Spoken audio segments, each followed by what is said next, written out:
સ્વામિનારાયણ.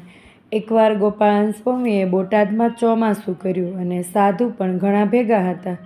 તે બોટાદથી નીકળ્યા ત્યારે રસ્તામાં એક સાધુએ સ્વામીને પૂછ્યું કે આ દેશમાં માણસો વાતો કરે છે, ગોપાળાન સ્વામી વરસાદ વરસાવે છે, તે વાત સાચી છે?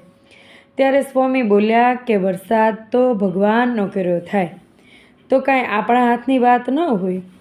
એમ હજી તો બોલ્યા ત્યાં તો વરસાદ વરસવા લાગ્યો. સાધુઓ પલળવા લાગ્યા. ત્યારે સર્વે સાધુઓ ગોપાળાન સ્વામીને કહ્યું કે હે મહારાજ, આ સાધુ નવા છે ને તમારો પ્રતાપ જાણતા નથી, તેથી એમ બોલ્યા, પણ આ અમારા પુસ્તકને પૂજા પલળી જશે અને અમે કાંઈ બંદોબસ્ત પણ કર્યો નથી, તો વરસાદ બંધ કરાવો. ત્યારે સ્વામી બોલ્યા કે આ તો કટાણાનો વરસાદ, ઝાઝો વરસે નહીં, એ તો હમણાં રહી જશે. એમ બોલ્યા ત્યાં તો વરસાદ ઝડપ સરખ્યો રહી ગયો.